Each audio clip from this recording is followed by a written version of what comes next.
Hello everyone, I'm Captain Logan, and joining me this evening once again is Austin the Day Ghost. And tonight we are on the second leg of something of a double feature for us. We're having a George Reeves Superman evening because we were asked to talk about Hollywoodland, which is a movie about the death of George Reeves by Stone Gassman. Thanks once again to him. And actually, I forgot when we reviewed that, Austin, to mention that he was kind enough to send me that movie in the mail. I could have rented it or something, but he got it to me, which was pretty cool. So I own this now, and it's sort of part of my Superman collection, I guess. So really glad to have this on disc, and I need to look at the special features at some point because I'm really curious about the making of that movie now. So I just had a really stupid moment. The second you were like, I forgot to mention this, and then you went, oh, like I got it in the mail, and I almost stopped and went, oh, you also forgot to mention that you didn't say what we're doing next week. I did, though. I know. Because it was now. That little known film, Dawn of the Dead, that nobody's ever seen. That we talked about for like 5 minutes. Right. Apparently I forgot. Well, that's why we shouldn't start things so super late at night. But it's your fault because you get off work so late. That is true. My schedule is...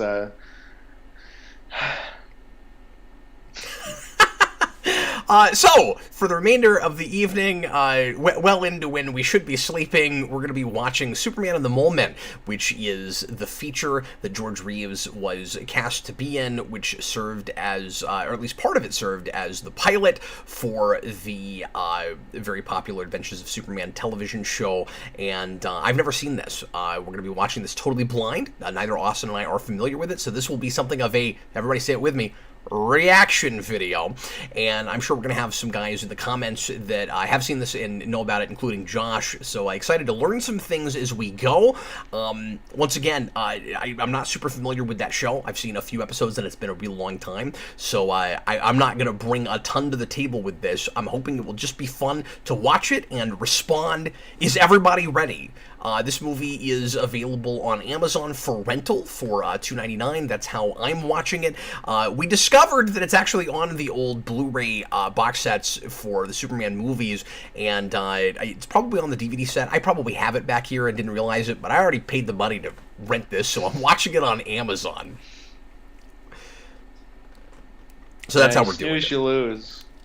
So everybody get it to timestamp 0, get ready to press play when I say now. Totally understandable if you've not managed to do that yet, so ask for a timestamp in the comments. I'm sure somebody will be kind enough to help you out. And thanks to everybody staying up late with us to do this. You guys are wonderful. Stone Gassman is back in the comments. There's Daniel Davis. There's Josh, Unknown Passenger. A lot of you guys, thanks for being here, and we're going to get started. I don't know what this says right here in a second. I always do this. I'm about to say right now, and it's like, no, you can't say that yet. That means press play. Don't say it yet. All right, here we go.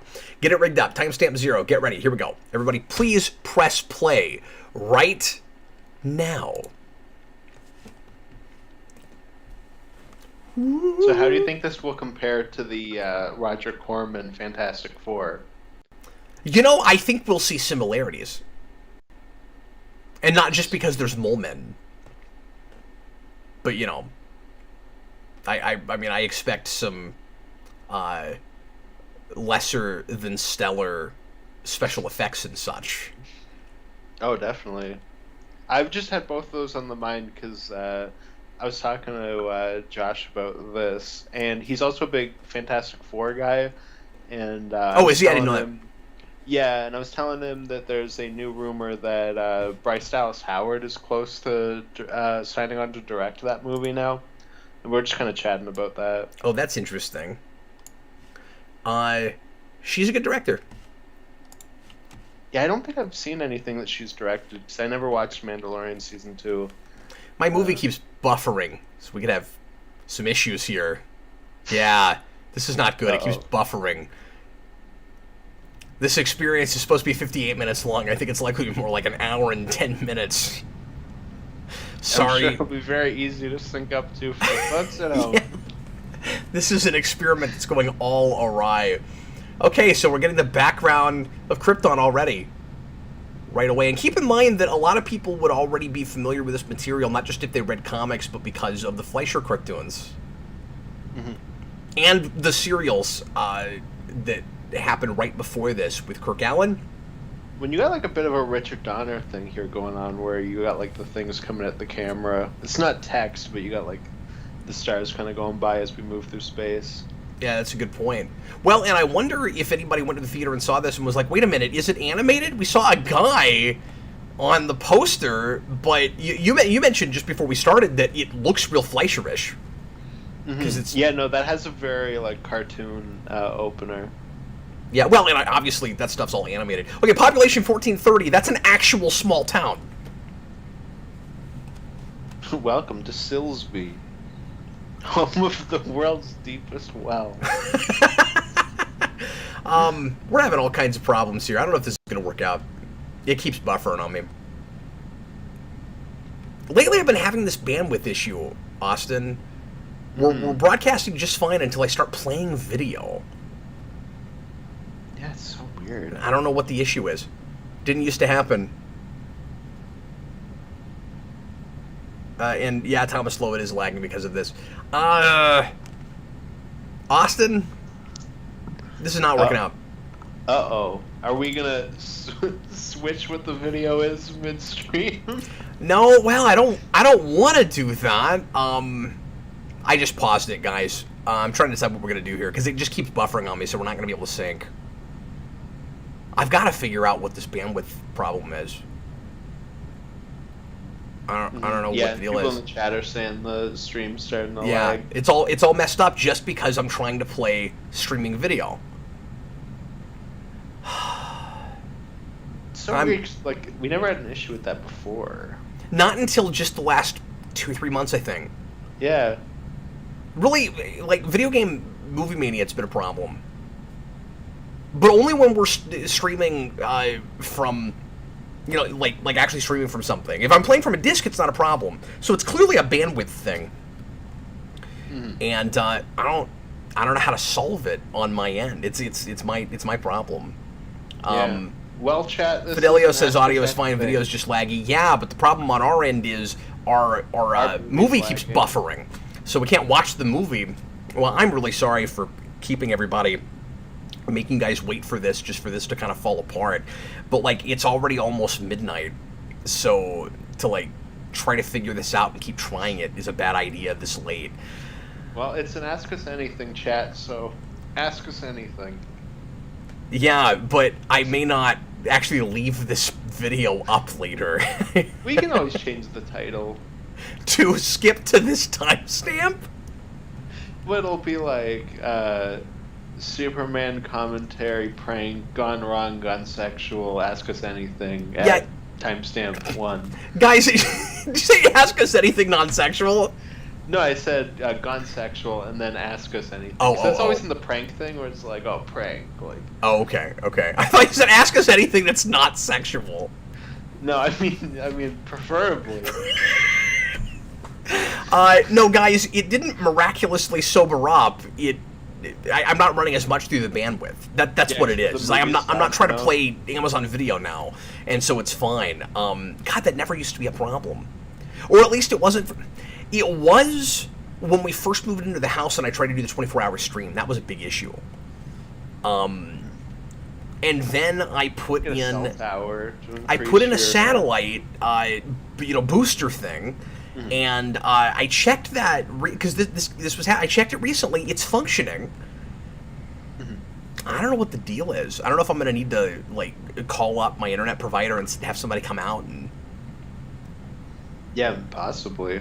You just need to get 6 of those boosters. Yeah, and people paid for it too. I tell you what I'll do. I will try to.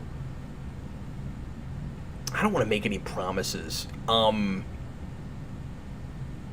I think the way to handle this is I will try to do a unscripted rewind on this in the not too distant future.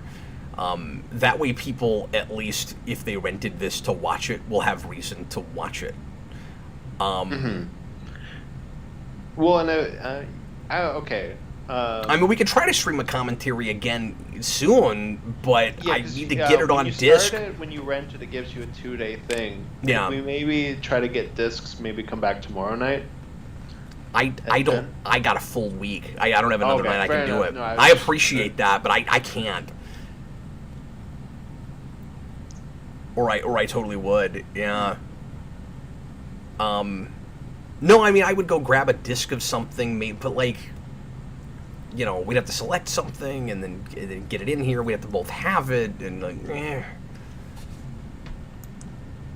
Nope, this is unfortunate. I'm really sorry, everybody.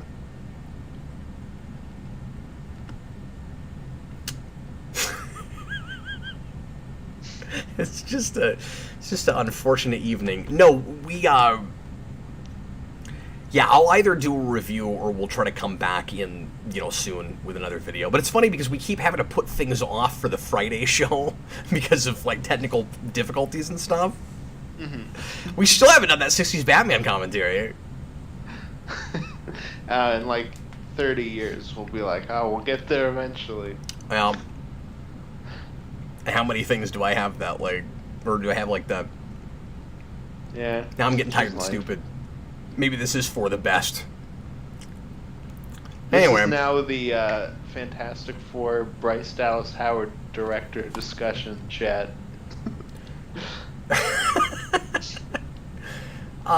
Yeah, I'm gonna do an experiment here. I mean, I'm not gonna be able to make this work for tonight, but I'm gonna, like, close out a couple of things and just see if I start playing video, if it still has that problem. I think it's going to, though. I really don't think there's anything I can do about this.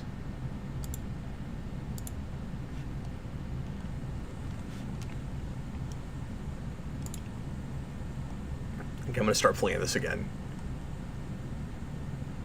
Thomas, so go offline, reset the router for 30 minutes, then try again. I'm telling you, it's not going to make a difference. It's just consistently... Yeah, it's still buffering.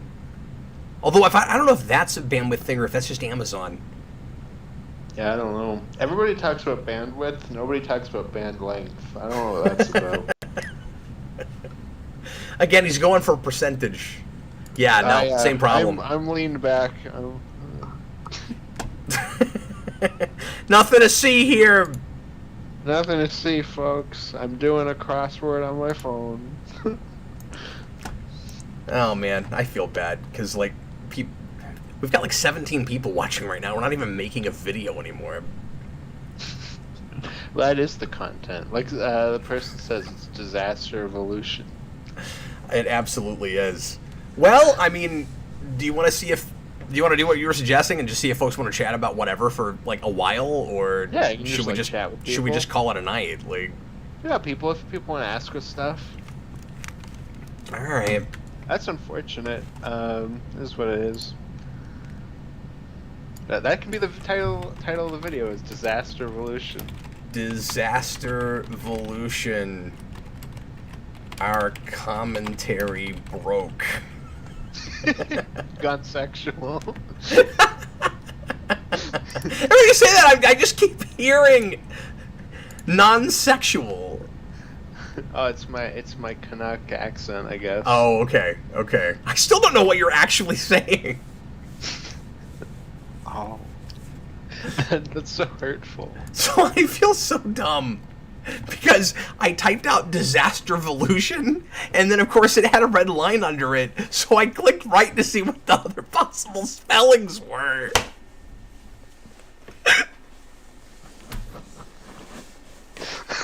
I'm not proud of it. That's okay. When I first saw Days of Future Past, you know that part where it cuts to Mystique in the hospital, and there's like a thing in front of her. It's like, I don't know, like a curtain or whatever, like at the hospital. The first time I saw it, I like leaned to the right to like see past the curtain. So we all do dumb things, is what I'm getting at. We do. It's true. And involuntarily. Mm-hmm. Yeah, exactly. Daniel Davis, what would we do if we met mole men? Try to become their leader, honestly. Yeah. Well, it depends. Oh, sorry. It depends what kind of mole men we're talking about. I'd be disappointed. I would just be like, I'm in a lame comic book story. Like, I've never liked mole men as a concept, and I don't know why they show up in everything. I never cared about it in Fantastic Four. I never, like, it's the one episode of The Tick I never go back to. I mean, some of that's just because the whole Mindy Mulford thing is really lame. Like, well, Cindy Crawford is really popular right now. That show never did stuff like that. Like, let's do a straight up Cindy Crawford parody. Like, okay, they did do some straight up parodies like that because they had Taft who was Shaft, but like that was hilarious. That time it worked. You're not. The Tick goes to a therapist. It's an episode called Ants and Pants. Did we watch that one with the therapist? I think it was one of the ones we did when we did that. Was it? I think it was. Yeah, yeah, that's right. I forgot about that. Yeah, and there's this therapist called Captain Sanity, and he runs Captain Sanity's Superhero Emporium. And he's a head at a water cooler, and there's a great line where Tick says, "What do you know? You're just a head at a water cooler." And he's got this big guy that looks just like Shaft, and he just puts on costumes and fights the Tick, and he's like, "I'm your mother, man." And Tick's like, "You're not my mom, you're Taft." Yeah, I remember that. That's pretty good. It's great. But see, I want Mole Man to be the main villain of the first MCU Fantastic Four, so I'm sorry. Are we gonna actually leave this video up just as it is? We have to at least put a timestamp somewhere. Like, this is when you're not... Yeah. Well, look, you're the Andy Kaufman of Geekvolution. We all know what you would do. That's true. I did once... Okay, so... Was that face like "Don't call me that," or was that face your Andy Kaufman expression? Because I think this could go either way. So on my channel, when I hit my first anniversary of doing YouTube, I was like, "Oh, hey, like let's do an anniversary special." So it was like mainly a skit channel. So I was like, "Let's do like kind of like an SNL program where it's like just like a series of skits." So we did that. Next year was like, oh, it's the second anniversary. Let's do that again. So we did that, and then the third year it was like, oh, crud. The anniversary's in like 3 days. What are we gonna do? So I convinced my friend. We did a video that's he and I sitting there, and I'm actually reading your first book in the video. Oh wow! There. And he's like, hey, it's our anniversary. Would you want to do something for it? I was like, I don't know. I don't got any ideas. And then it just goes black for 30 minutes, and then the video's over. I'm not surprised by that at all. Yeah. Yeah, because the other ones were like half an hour, so it's like, make sure it at least hits half an hour. I'm pretty sure we did an April Fool's Day video that had black for too long at some point. And then I used to upload videos on accident. I averaged maybe 2 or 3 times a year where I would have edited a thing wrong where I'm working in a template and the video, one time it was 45 minutes long, but this one was only 23 minutes long, and I left the stinger or like the closing track and stuff 45 minutes into the video, but the video's not that long. Those are one of my favorites. Is when you're in the middle of the video and then all of a sudden you get. Where I didn't actually listen to the whole video, so I left a music cue in. So now the video's too long. Yeah, no, it's beautiful. I can see exactly how Cap edits his content. Sometimes he just doesn't. I also, when you guys did Marvel Mania the first round, I would go to bed and just throw on whatever Marvel Mania, and I'd have the movie and the commentary going, and I would just fall asleep to it. And sometimes I'd just be like, oh, I got 2 hours, I'll go watch that. I think I probably watched the X-Men Apocalypse one 4 times and never remembered that an hour in it just stopped. And then there's dead silence for 20 minutes, and then the commentary starts again, but it's the audio, I think, of when it stopped. It's so funny. Now, because of time constraints and stuff, we're doing everything live. We've turned into a complete 100% live channel. And I don't edit anything.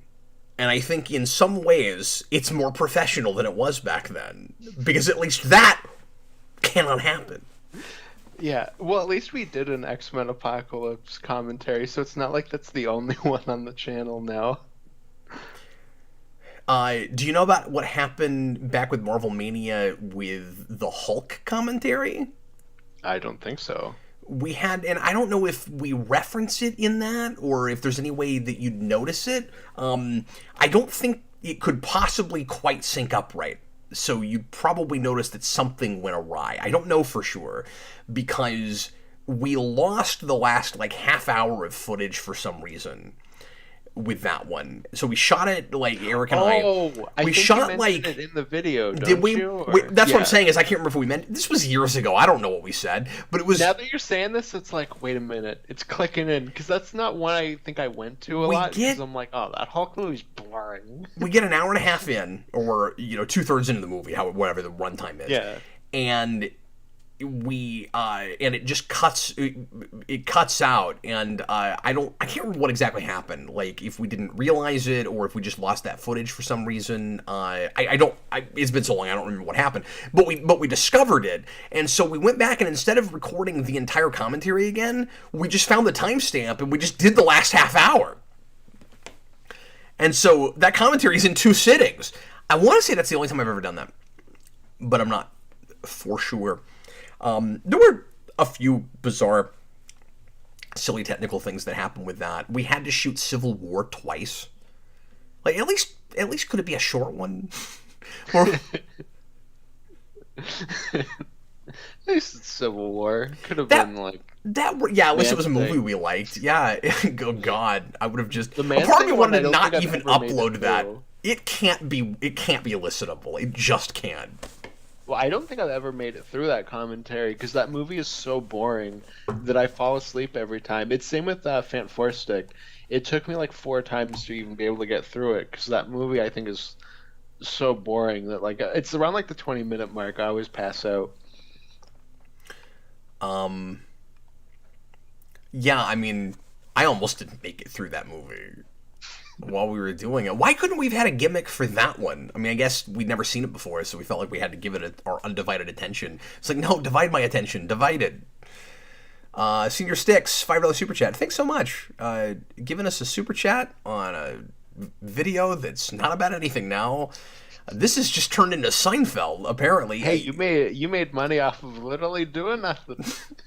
Thanks, man. I appreciate it. Can you, Day Ghost, do a Cage impression of Cage, Iron Man, Aquaman, Batman, Wolverine, The Flash, and Captain Logan? Okay, so is this all of these individually, or am I doing Nick Cage, playing Iron Man, playing Aquaman, playing Batman, playing Wolverine, playing The Flash, playing Captain Logan? I just feel like if you can get it all together, it will be a tour de force worthy of an award of some kind.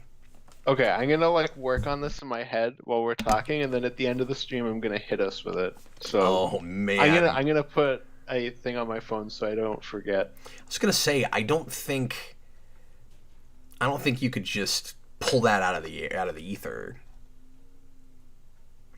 Noah says I am his favorite streamer, which is such a kind thing to say. Spider fan, what happened?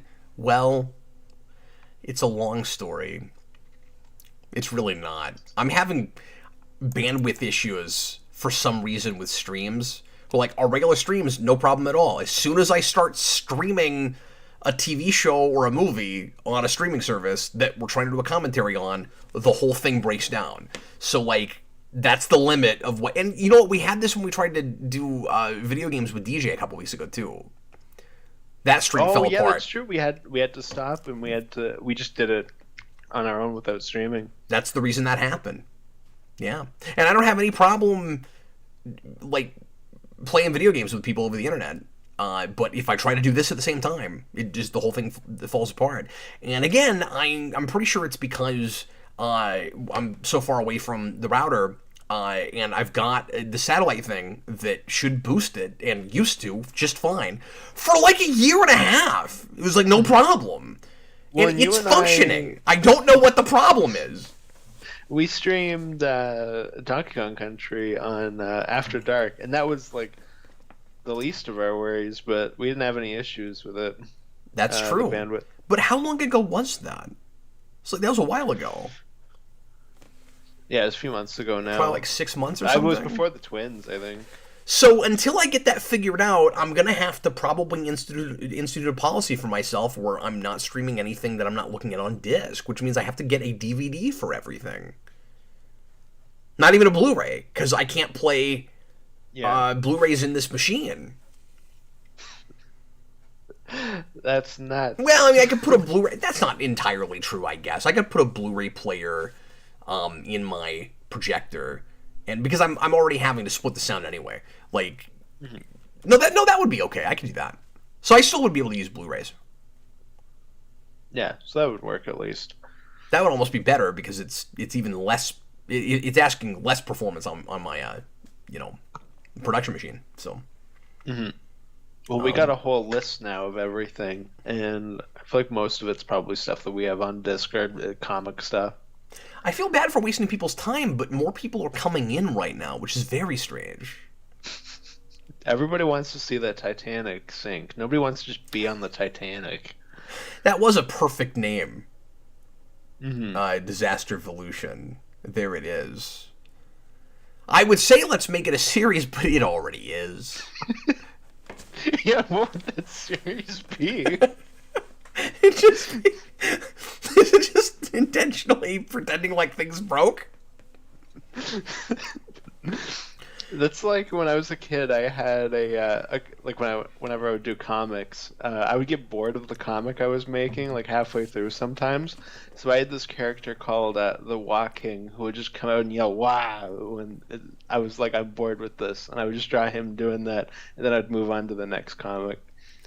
Spider-Fan asks if YouTube would work. Yeah, maybe, because I mean, we're not going to try that right now because, again, we couldn't find a version that was the right length, and we're already 27 minutes into this video. But Jason and I did a stream a couple weeks ago, or like a month ago now maybe, about commercials, and didn't have any problem with it. Yeah. Where we streamed a thing on YouTube. Oh, yeah, I remember watching that because I was like, oh, man, I have some commercials to show you guys. Canadian commercials? Yep.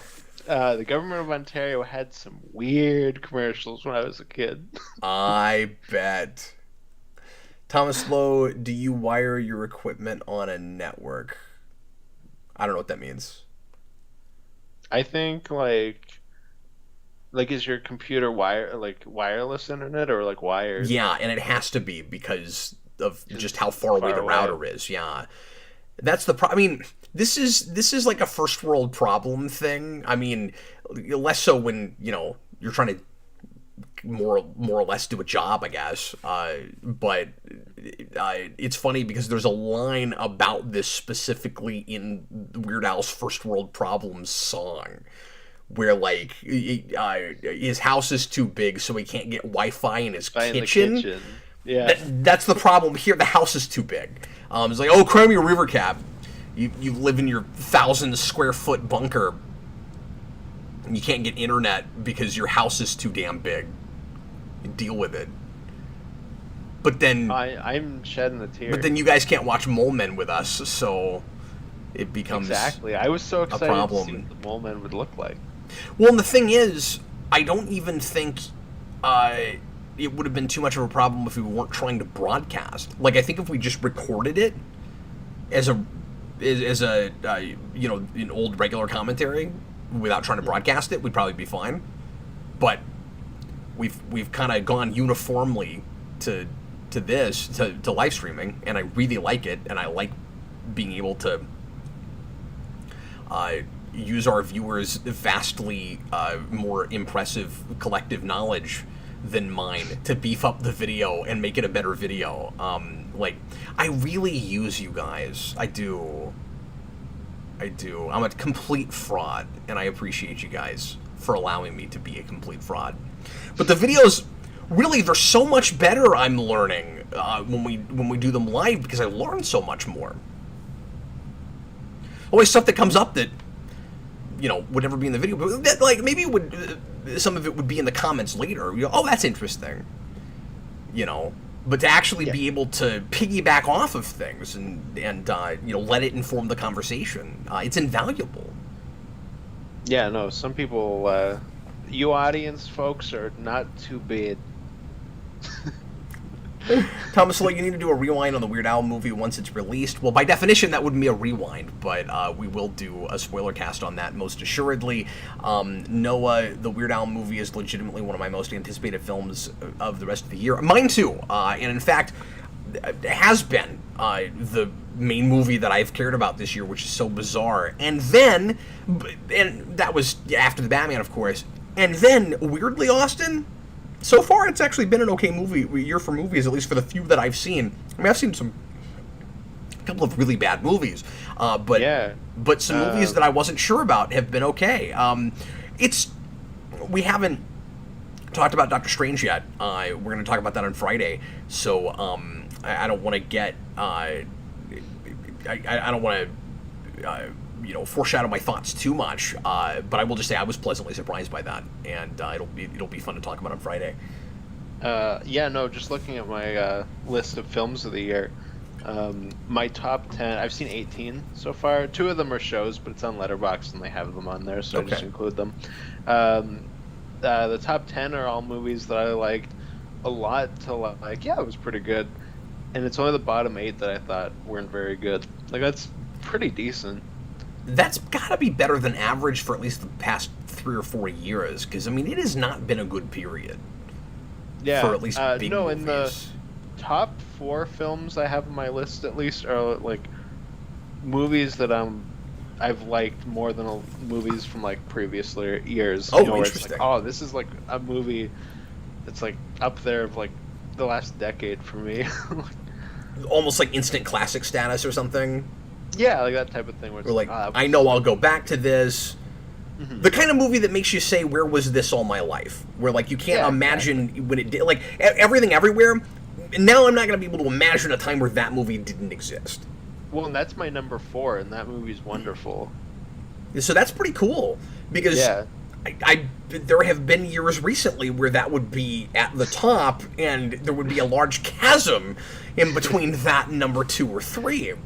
Yeah, no, exactly. At least, like, the top 7, I think, are things that I will go back to a lot. Whether Doctor Strange was near the top or near the bottom, that's for you. I guess you'll find out soon. But yeah, I'm excited to talk about that. I'm going to go see it again tomorrow night.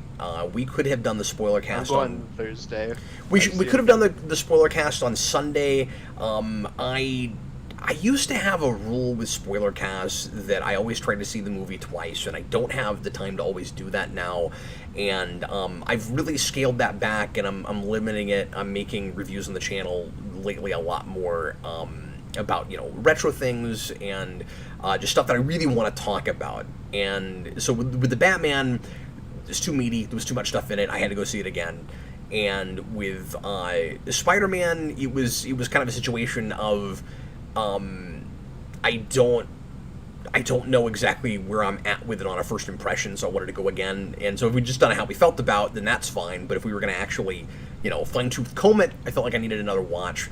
And with this, I just liked it. I just kind of want to have the experience again, like, and then talk about it, because I think I will be more critical of it, knowing where it goes, because it surprised me with a couple things I didn't think it would have the audacity to do in the first half hour, and that just made me embrace it, so I was much more open to anything else it might do. So I just was not I didn't have a critical hat on watching it. It was I was just a kid in a candy store after that.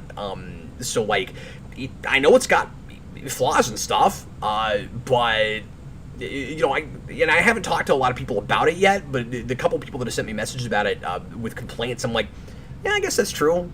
You know what I mean? But, like, I don't care yet about any problems with it. I just really enjoyed watching it. And so, I'm going to see it again, because a conversation about it right now would be me just going, yeah, I kind of needed that right then. I don't know. Like, I don't really want to think about it. And I've never been like a turn your brain off kind of person, but I also have two minds about a thing where it's like, subjectively, I just had a good time with that. And then objectively, or more objectively, I don't know yet. Like, give me some time with it, I don't know yet. Yeah, I messaged you and I was like, Cap, how did you like this? Okay, here's every issue with it, and I broke it down. Senior And Stick you were says like, maybe I need separate Wi-Fi for the bunker. I wonder what the heck would that cost? I'm gonna have to do yeah, an I don't extra know. weekly stream just to pay for that. Start sending more super chats. I got new Wi-Fi. Thomas Lowe, what software do you use to stream Streamlabs, OBS? I knew when this happened that folks would come in and try to help me fix it, and I appreciate the attempt, but See, I would say go YouTube, like how to fix bad Wi-Fi, but they removed the dislike button, so you won't know which one's good. Unknown Passenger, I might actually go out and see it. See, I feel like maybe I should have gone ahead and done a quick how we felt about like I did with Batman, because this is Should one we of just the turn this into how we felt this about is one of the got another 20 minutes before it turns into an hour. a complete disaster. It's a total disaster. No, with the Batman, it was a new Batman movie. It was a big deal. I was too excited to not talk about it immediately. With this, I kicked it around, and it was not to get boring or anything, but it was just one of those days where like enough things were happening. It was kind of hard to work it in. So I thought about it when I saw it, but then later on I was like, what am I going to do with this? And then got late at night, and it was and I was doing stuff with my family, and I was like, when would I do it? And so then I didn't.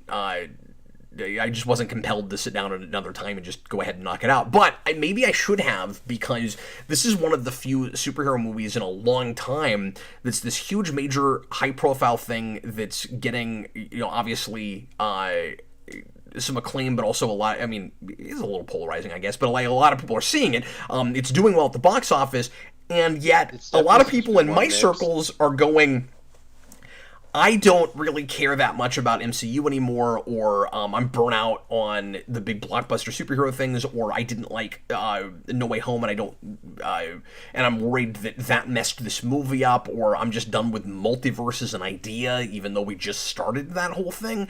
And there's actually people on the fence about going, and that never happens with superhero stuff with our viewership, right? With our community, where it's like, I don't feel the need to do those most of the time anymore, just for folks that haven't seen them, because our audience is going to go, right?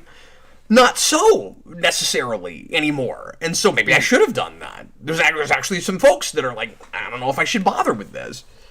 Well, and this is like kind of a film that's been like blown up in expectation, right? Where like this was expected to be like the big event movie, and then for better or worse, it's not. Like, it's just the next Doctor Strange movie, but like people expected it to be like Endgame. Yeah, but that's what was refreshing about it. No, I know. I just Is that mean it didn't like, do that. because I've heard that from both sides, where people have gone, "Oh, it's refreshing. It's not that," and then I've heard the people that go, "Oh, like that was it." Yeah, and you know why people did that? Because they spend too much time on the internet. That's why. Because it's gonna feel like a waste of your time if you watched all the videos where people were speculating ad nauseum about all of the like old pre-MCU film cameos they thought might show up in that movie, and then spoiler alert, they didn't go there. And so now you've got a lot of people that are all sad and disappointed because that didn't happen, and like. I guess I sympathize if that's what you were going for, but also I don't know what evidence there was exactly that that's what they were gonna do beyond reshoots because No Way Home is performing, and so everybody assumed that must mean that they're shoving in a bunch of extra cameos, and I kept hearing that they're doing research for cameos. I saw the movie. So apparently not. Like, well, the only cameo change that happened was they removed a cameo. Is that right? Yeah, it was the one that I told you where they the one person's cameo is very much a last minute change because he was supposed to be another character. Um, Well, yeah. we don't want to spoil the whole thing for folks that didn't even I'll know we tell were you gonna. after. Folks that didn't even know we were gonna talk about that movie in the middle of it, because now it's just turned into a haphazard how we felt about, Yeah, but now not we're just really. talking about that. Yeah. I liked it. I did. That's my review. Yep. No, it was. That movie wastes no time. Like, I got 15 minutes in and looked over at Jason and I was like, nearly every other MCU movie would take 40 minutes before we get to this point. Like, That's the biggest issue, like structurally, is that there's no first act. I And I'm liked interested that to see- about it. I'm fine with that. It broke. I'm just interested to see how it works. It the broke second rules time. in a way I was fine. Like, again, I've heard that criticism, and I've heard people say, like, there is some kind of connective tissue missing between WandaVision and this movie. I didn't care. I guess I'm supposed to. I should. Yeah, I didn't have that as much. I Mine didn't. It felt like there were scenes missing in the first act, and I'm interested to seeing it a second time if that's worse or better. But I guess you said you liked it. I'll throw out. I adored this movie. If it weren't for like a few issues I have with stuff like that, again, we'll see how it goes second time. This would probably be my favorite Marvel movie. This is just like entirely made for me. It tickles all your sensibilities, yeah. Exactly. In kind of a similar way that Everything Everywhere did with me, I guess. Yeah, absolutely.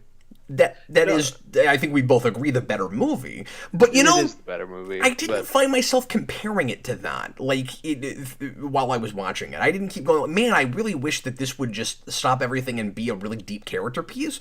They were both after different things, and they were both real confident and in a good enough command of their narratives that, like, I don't know, they're doing what they're setting out to achieve and achieving it pretty well, and one is a masterpiece and one isn't trying to go for that. And I'm not saying that, you ever want to try to be a masterpiece, you know what I mean? But No, this is like Marvel's Temple of Doom, and Temple of Doom's my favorite Spielberg movie. So, well, and we were talking in the last video we did earlier that didn't break down into a giant ball of garbage, but we were talking about how it turns out that I'm weirdly a closeted zombie fan. You kind of expected I wouldn't care for that movie as no, much. I walked out thinking you would hate it. That's straight really up. funny. I was like, Cap's gonna go. The character work on Strange isn't great. Like maybe Wanda's all right.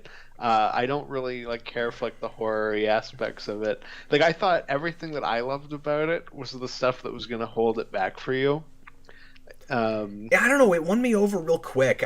My thing is, I'm discovering that I'm not a horror guy, certainly, but I like it better in comics, and I like it better in superhero comics. Like, I like the kind of juxtaposition of wholesome superhero comics that are, in a tongue-in-cheek way, perverted by horror tropes. That really grabs me for whatever reason. I really like Marvel Zombies. I like the gimmick of that. And a lot of people don't like it because they think it's too gimmicky. I like the gimmick itself. And then if you can make it something of a character thing at the same time, then all the better. But, like, those are guilty pleasure type things for me sometimes. And this had that a lot. Yeah. And so it's not a deep character study. And yes, Doctor Strange doesn't have a super compelling character arc, but I think what's there works. It's just that the emphasis is in a different place. It's a lot more about the ride, and it's not pretentious about it, and it's not. We are just like reviewing this Evil movie Dead now. 2 or like Army of Darkness in that way, where it's you're going through the ride. Like Ash doesn't have a deep character arc, but he's awesome, and he's like the greatest guy ever. It didn't feel emotionally manipulative to me like certain things, especially the ending of No Way Home did. I think it's much easier to explain why at the end of the day I really don't care for No Way Home based on this, if that makes any sense. And again, I enjoyed that movie more on a first viewing, but it kept kind of falling apart the more I thought about it and the more I watched it.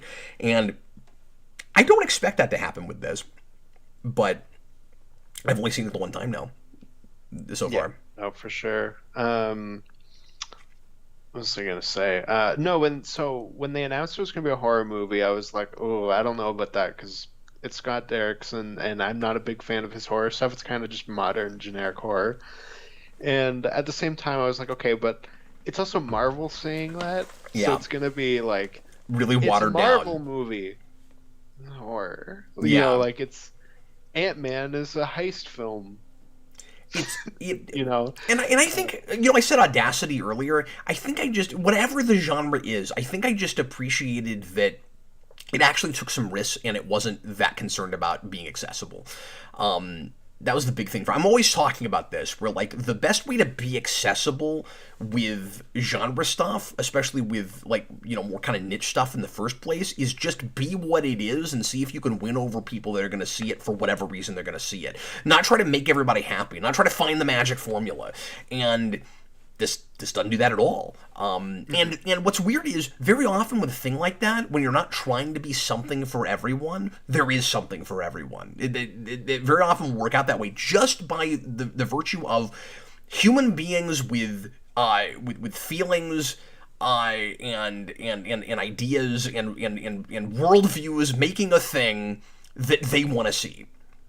They're we can find common ground somewhere. There's probably something you can latch on to, and like somewhere, and it might not be enough to get you through the whole thing, but like there's just enough, you know, humanity in that piece that, but at the same time, it's also not like beating me over the head with some kind of a moral or trying to like tug at my heartstrings too hard in like a really blatantly superficial way.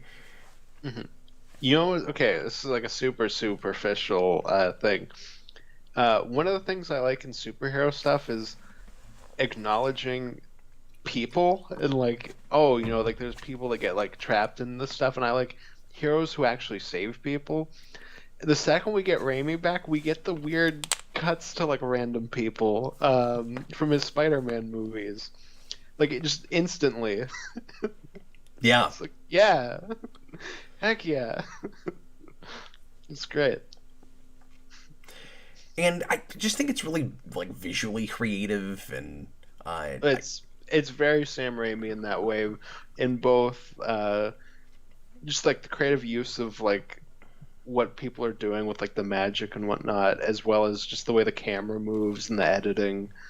And I was maybe the transitions. Yeah, I mean, I was maybe more impressed with it than I would have been otherwise, just because I didn't think there was any chance it would feel like a director's vision. Like, we know how these movies tend to get made, where they're kind of factory pieces and assembly line things, and you got a lot of things that are, you got like whole pre-vised sequences before a director even comes on. It's like, well, that can't really be his vision. They've already decided what the story is. Or it's like a video game where they've got action set pieces and they've got to build a script around it, if that's how they're doing it. This, even more so, I'm baffled that it ends up feeling like a cohesive vision by an artist, because of how late in the game Raimi came in. And then it makes me look at other movies from earlier and go, well, how come Thor couldn't have been Kenneth Branagh's Thor then? Like, I know that was a long time ago, but I don't understand how this happened, and then backtracking it, I don't understand how the other thing happens either then. Like I don't understand why real directors come in and end up being, you know, kind of strained through the sausage grinder. Like, what is happening? How do these movies get made? This is an anachronism. And I think I enjoyed it more just because I was like, oh, this is like it's like a thing somebody wanted to make, and not a by committee piece. And I think I liked Eternals more because it was like that. But that's different because that was a woman that came in and pitched a thing. This is a thing that they brought in a director at the 11th hour. Well, okay, so that's what I was going to say. So what happened with this movie was that Derrickson and his writer like had their, you know, stuff all together, and then obviously Marvel and him decided they weren't going to go in the same way. So Marvel scrapped everything, brought on the writer of Loki and Sam Raimi, and basically said, "Hey, you have 2 months before you start shooting. Rewrite it Oh, wow. from ground zero." And then COVID happened, so they had an extra year. So then it wasn't the rush job it was gonna be. It was going to be probably a giant disaster because, and they were talking about it at the time, like, yeah, we have like this long to do this. They were basically like, okay, you guys have to start filming like in 2 months. And No Way Home was made that way. Mm-hmm. More or less, right? Where like that was kind of a rush job. Well, yeah, they were still like deciding things while on set, and like, I don't think they had everybody signed on by the time they started filming with No Way Home. It's insane. And then obviously those films switched places, so a lot of things changed because of that. Yeah. So I mean, it's not the mystery I guess I thought it was, but it's still it's wonderful happenstance then, I guess. Mm-hmm. That it worked out one the of way the it big did. things for me is that when I think of Sam Raimi as a director, the like standout things that I think about are the way he moves his camera and stuff like that. Like, it's very visual things. So I was like, no matter what, it'll probably feel like a Sam Raimi movie just in terms of how it's shot.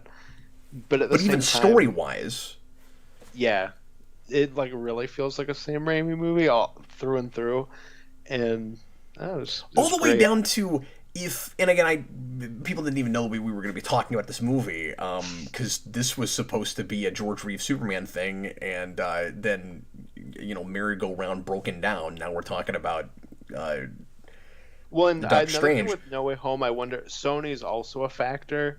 You know, Sony, you gotta rush that out. Yep. No, exactly. Yeah. But I was just gonna say, like, how lucky are we that even Homecoming turned out the way it did? Being made primarily by Sony. But especially when you look at the things that they're making all by themselves. But like with Sam Raimi, again, don't want to give away too much, but all the way down to if you have like a person with like a skin ripped off their face, or because remember they did make a kind of bona fide genuine horror film, to be more or less, especially by the second half of that movie.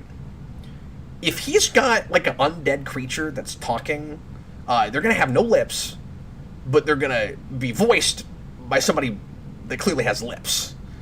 And they're gonna be like saying things that they couldn't possibly be saying with no lips. It's like a staple of Sam Raimi things, and that's in this movie. Yeah, no, we get like even just stuff from Army of Darkness, like people with like little Muppet voices, like coming at the camera, yelling at you. It's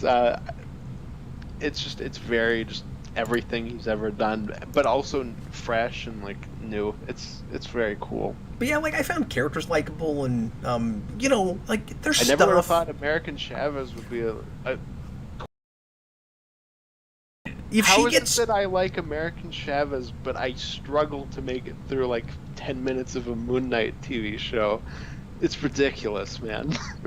well, and that's whatever, because there's people that are really liking that. So I mean, that's clearly kind of a polarizing thing, and I don't have a dog in that yet because I've watched an episode and a half, and to be totally fair to your position, I can't get into it. I mean, I've watched the first 20 minutes of the second episode and have turned it off and haven't gone back to it. Like, I don't have an opinion. I'm not excited. If I can't get into it, I don't know how to feel about that, but it's not engaging me yet.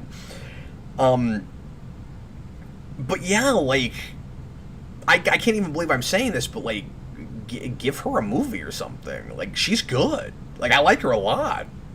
Mm-hmm. No, she's really good. I would be perfectly happy if she were in more things and Moon Knight disappeared.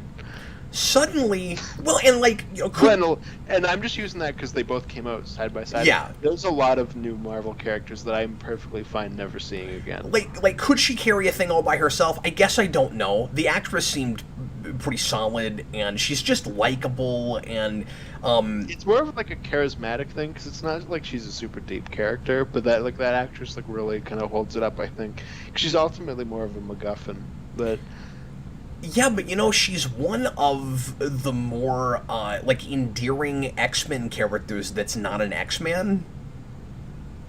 She's like the movie's Jubilee. Yeah. But she never says, "Do all babies eat chili dogs?" Or she's got, or she's like Rogue in the first X-Men movie if she wasn't like kind of, emo. It's like a lighter, more optimistic version of something like that. But like, I can't believe I'm saying this. They're starting to put out, and I'm with you. Like, they keep bringing out characters that seem like nothing to me, and then like green lighting Disney Plus shows where I'm like, I don't need a Echo show, and I don't need a like Agatha show. I don't understand how that's got legs. I don't know what you're doing, even for a few episodes. I don't understand that. And Agatha, I at least thought was like okay in WandaVision. Echo is like nothing. Yeah. For the entire show. Can't see her carrying a show, and I liked that show, but I don't understand giving her a show. But like, you take I just can't think of character names right now, but you take the new girl Hawkeye, and then you take Kate Bishop. And then you take her, and I'm going like, okay, you've got to start for a good new Avengers team. Like, I'm really surprised I'm saying that, but like, I like both of those characters. I think they could be interesting on screen together. Like, you've got something now, and you take them, and like, I would have said Spider-Man before we took his secret identity away from him and nobody knows who he is. Like, I don't know if that's on the table anymore, but I don't know who else right now. But like, you got a good start for potential young Avengers or new Avengers. We got a duo. They're the new Avengers. Well, so I'm tiptoeing around stuff because you don't like Shuri, but I do, and I don't know if that actress is even still gonna be in stuff because they've had issues with her. So I don't know, but like, a couple of years ago, if they had brought these characters out, I would have said you've got 3 because I like her.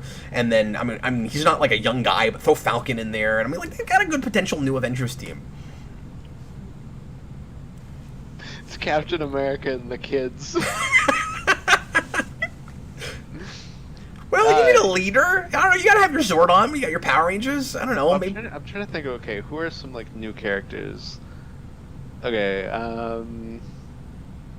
like Captain Marvel, don't really need to see again. Valkyrie. I am like indifferent on Ant-Man and the Wasp. Whatever. Fair enough. John Kelling, we don't know who Spider-Man is. I just mean that, like, once nobody knows that, I guess spoilers for that, but like, once nobody knows that he's Peter Parker anymore, I don't know what he's going to be doing. You know what I mean? Like, I'm sure he's still what I'm saying is, I'm still not convinced that he's going to continue to be deeply immersed in MCU lore after this. And I know that all signs of the way they're talking about those movies and Spider-Man moving forward point to he still will be, but I'm really skeptical of it. Like, it just feels like such a reset button at the end of that, where it's like, he doesn't have to be involved anymore. And so it just seems like such a counterintuitive move if he's going to continue to be an Avenger, right? Like, I don't get the move. I don't understand it. I don't know. Ask Tom Rothman. I don't know. Well, I don't have his phone number. That's probably easy to get. Oh yeah, and like, I don't care about Shang-Chi. I guess I like the Eternals okay, but I also don't like need an Eternals 2. Like, that was the movie I walked out of, and I was like, that's fine if that's just it. And it didn't perform great, and it was kind of their biggest failure so far, I think. So I don't know. Am I right about that? So I don't know if. No, because like Black Widow, Eternals, and Shang-Chi are all like in the same ballpark. Oh really? Money-wise? Yeah. Yeah, I think they're all like around like 400 or so. Well, you'd have to look at what they come in and be like, no, but you'd have to look at what they each actually cost, and I don't know if there's any truth to this because they obviously spent a lot of money on promotion with all of this stuff. Eternals felt sold harder than these have in a while to me. Possibly, maybe just because it's so just like obscure, and They know nobody's going to know what it is. Because Guardians was like that too, where like it was shoved in our faces hard. It was like, buy this stuffed raccoon. He's adorable. Yeah, because they didn't have a raccoon. They were like, buy this stuffed Salma Hayek. She's adorable. One of the weirdest experiences of my life as a superhero and comic fan that was always looking for my favorite things to be adapted into movies was going to a McDonald's and seeing a 12-piece toy line for Happy Meals and not recognizing a single character. Never had that experience, but there's even Guardians, I knew what that was. Like, I didn't know even I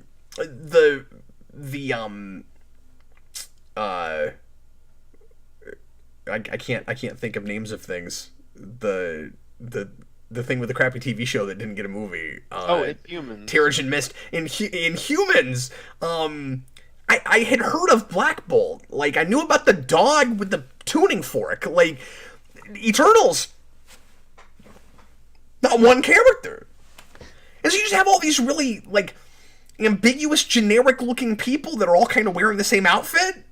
That the first time I saw any of them were, like, these chibi-looking things at McDonald's that have these little bodies and giant heads. And I'm like, who are these people? It's okay. So in that movie, like before that movie was coming out, I was reading like leaks for it, and it was like saying like, oh, this character does this character does that, and I'm like, I have no context for who these people are. Yeah. I don't know what this means. Oh man, I like that movie. It's got lots of issues. Yeah. And like I'm worried that when I eventually have to like really break that down and talk about it more in depth, it's gonna ruin that movie for me. I don't know, but man, I felt like I needed like paper and pencil watching that movie. Like I felt like I really needed to be keeping track of everything because too many characters within like. It's 3 hours for a reason. Like, everybody gets plenty of screen time. I understand who they are and what they're about while I'm watching it. But when I leave, I'm like, God, I really wish I had a flowchart. That was what I had the first time. The second time, I was like, okay, I can follow this easily. But the first I've only time, seen it the one time so far. I spent like 20 minutes going, man, this feels like a sequel to a movie that was never made. Like, there's characters that are in the background of scenes that I have no context to because we haven't actually introduced them yet. And then the second time I was like, okay, like I know what's going on. I'm not having any issue following this. John Kelling, thoughts on this, and we'll talk about this Friday, but thoughts on the score for Multiverse of Madness. I missed Giacchino, but thought Elfman did a stellar job, especially considering I personally feel like Danny has been phoning it in for the past few years. Best Elfman score in a really long time for he builds off things of like I've a seen. phoning it in Giacchino score. That's what I was going to say is, like, it's, like, my apologies, but I didn't think it was a great Giacchino score. Like, the main theme is fine. I mean, I haven't listened to it on its own, so maybe I'd appreciate it more if I did that. And I've only seen that Doctor Strange movie a couple of times. But, I listened to the score while reading Doctor Strange, and I was like, this score is really boring. Like, I'm reading, like, this cool Doctor Strange stuff, and the score is not getting me, pumped. Yeah, well, I mean, it fits the material because it just wasn't, it wasn't quite weird enough for Doctor Strange, and that sequel does not have that problem, and the score really matches it. And the first is very much just setup movie. And it just doesn't feel like a rehash of other Elfman things. Like, bits of it certainly, you can tell it's Elfman, but it doesn't feel like, okay, this is a whole Spider-Man sequence, and this is a whole Nightmare Before Christmas sequence, and, if I have to hear Making Christmas, like, one more time in a Danny Elfman score, I'm going to bash my own face in. Like, he still does it. But, I don't know, it felt like he wanted to be there just like everybody else. Having said that, because I don't want to throw Giacchino under the bus, because Giacchino's the Batman score is the best thing he's ever done. No, it's wonderful. Ever, and I've listened to lots of Giacchino.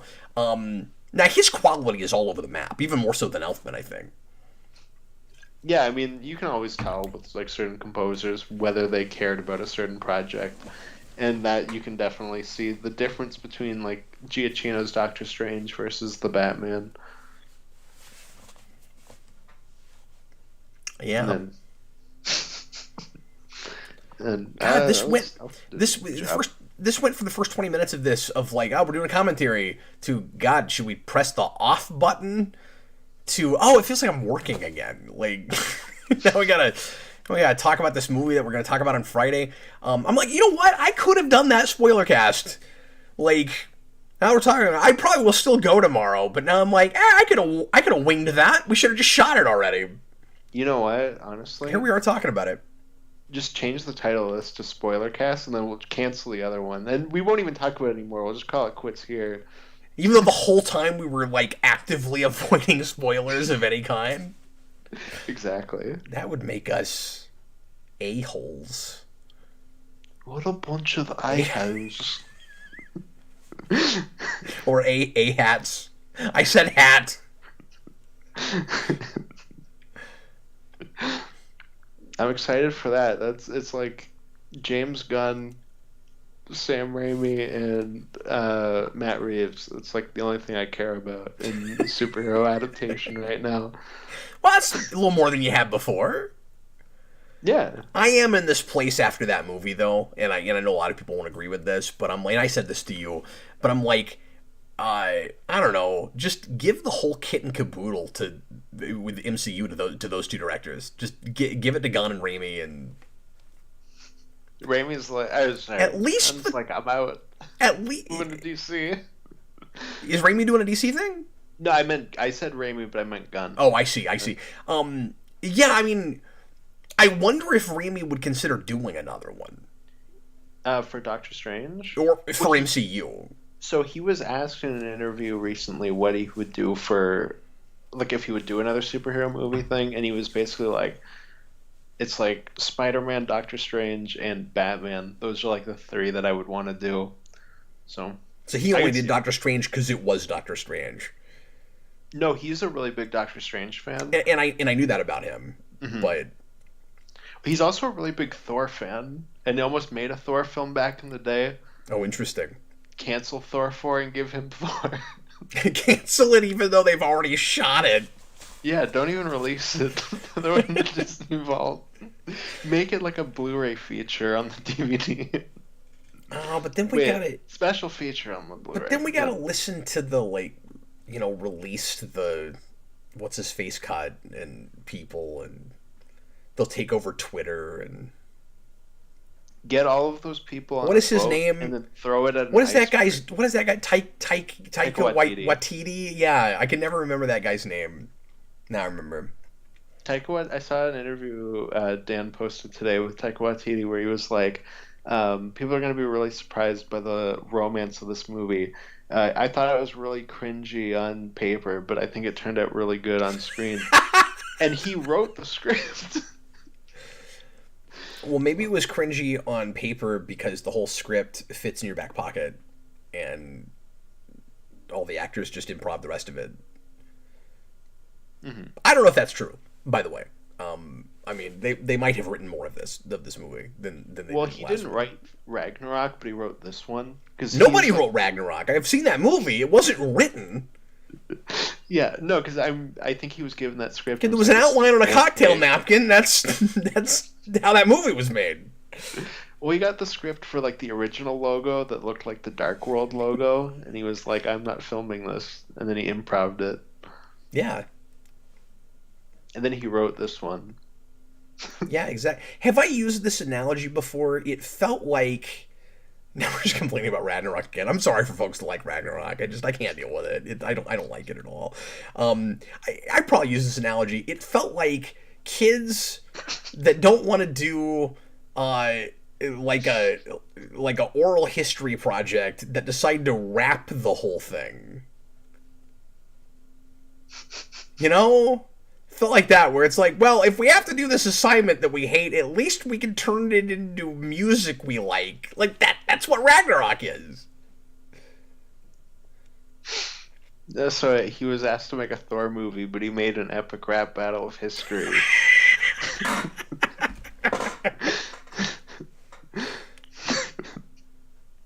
That's a very good analogy. I like that. Oh my god. Well, we've somehow turned this into an hour and 10-minute video. Yep, that we did.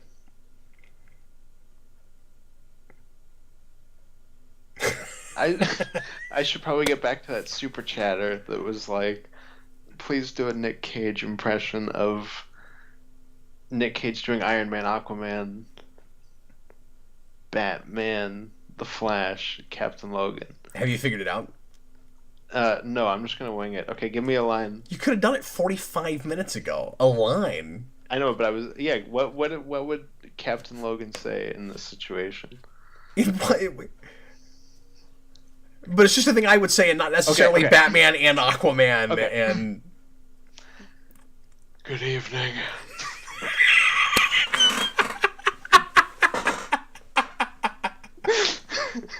That's going back to the thing nobody else was even privy to. Exactly, it was perfect. I got answered with on an a call intro. with Austin and I just went, good evening. And he was like, oh my god, I thought we were making a video. Yeah, because, Cap was just like, good evening. Alfred Hitchcock was presenting me. Yeah. Okay, yeah, so that was like Alfred Hitchcock. That was amazing. It was Nick Cage's Alfred Hitchcock. I threw in an extra one, is the point. That was amazing. Austin, my hair is insanely long now. It's the longest it's ever been by like a lot. By like probably twice.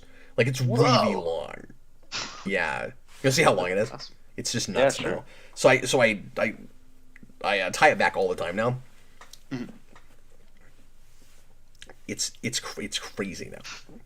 So that was my hair. It was the longest I'd ever gotten it to. I woke up and it was in my eyes, and I was just like, ugh, I need a haircut so bad. But how long did you have it? Was it this long? No, I've never had it that long. It You was never had it that probably long? like, if I were to pull it down, it would come down to like my cheek. See, My hair grows up, not down, so it's like, See, it's my really goal, annoying. my goal originally was to try to get it, like John Glover's hair in Smallville when he played Lionel Luthor.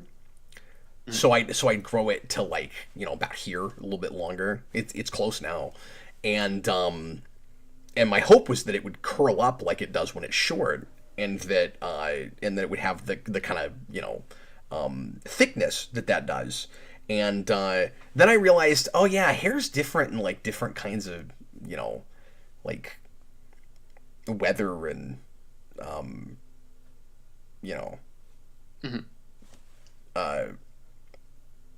humidity and stuff. And so sometimes it gets like really stringy and it looks terrible. And like right now it's not bad. Like if I could make it look like this all the time, I'd wear it out more. But anyway, I don't know. It's fun. I'm starting to really like having super long hair. That's pretty good. So this person actually gave $5, so I did that one line, but I will go through each one individually. I got the super chat here, so I can see which one I have to go through. I'm gonna go through. Actually, okay, I don't know a line that Aquaman says. Give me a line that Aquaman says. Besides the stupid yells he does in Justice League. Oh, I can just do the my man. My man! Yeah, Yeah. that whole thing. Oh god, I don't even think I'm good at Nick Cage, but he asked. Okay.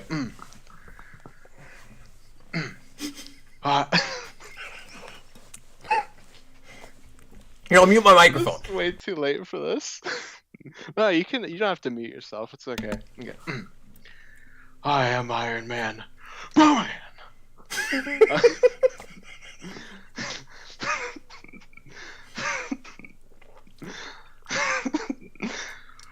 Where are the other drugs going? I'm the best at what I do. I don't remember the rest of the line. I just really hate lunch. It makes me pissed. That's Flash, and then Captain Logan. This is an in-depth analysis. If you haven't seen this film or would like to, you might want to before watching this review. There you go. That was great. Oh man, when you did you're just It's like, I don't remember the rest of the line. What I do is not very nice. Oh yeah, I'm the best at what I do. What I do isn't very nice. That sounds like Elvis. Yeah, I know. Yeah, thank you very much. I'm the best I am at what I do. I just whipped that out when we did the Family Man, and everybody was like, "You have a great impression." I literally didn't think about it. And I just did it. Had you ever done it before? No, it was like, oh, now it's turning into like a thing. It was on the spot, just gonna do it and just see how it goes. So I expected it to not go over very well, but people were like, "That was great," and $5 to do that. So that was really good. That was amazing. I hope that was worth your $5. Okay, it's 1 a.m. here. It's 2 where you are. I have got to go to bed. But thanks everybody for hanging out with us. I know this was completely pointless, but if we were going to waste people's time, we wanted to at least, make a video and hang out with you guys. And I'm glad we went ahead and did that. So no, it was worth it. Thanks for keeping me broadcasting, man. I very seriously considered just going, yeah, screw it, we're done. Click. I'm glad I was like, hey, well, let's just chat with everybody, I guess. I don't know. Nah, that was a good idea. We'll try to do that commentary. That was like a spur of the moment random thing. I might even watch that movie before we end up finally doing that. Or I might review it. I don't know yet. But I feel bad that people rented it. But we're not going to be able to get that out in the next couple days because, like I said, I just don't have time. I cannot commit to it. Because, like I said, I got to go see Doctor Strange again tomorrow. And then Thursday's the Captain Logan show. So. Mm-hmm. Yeah, that's when I'm going to see Doctor Strange again for the review is Thursday. Yeah. But anyway, thanks again, guys. We'll see you again real soon with lots more stuff here on Geekvolution. Thursday night is the Captain Logan show, 8 o'clock Central. No special plan, just a regular Q&A show. Might be some kind of lead-in topic. It just depends on what is happening this week. I didn't believe this was long, but pretty standard and fun. See you guys. Yeah, well, Austin and I, to quote every Captain America in every MCU movie, can do this all day. I want to see if somebody puts a super chat in the Thursday show to get either you or DJ to do a Nick Cage thing. Oh, I hope not. Don't give anybody any ideas because I would be awful at that. Like, that's a bad idea. That's a bad idea. Even listening to you, I just haven't seen enough Nick Cage. Like, I wouldn't be confident in trying an impression. Like, well, I just winged it, wung it. I don't know. I just threw it out there. Okay, we're leaving now. Thanks.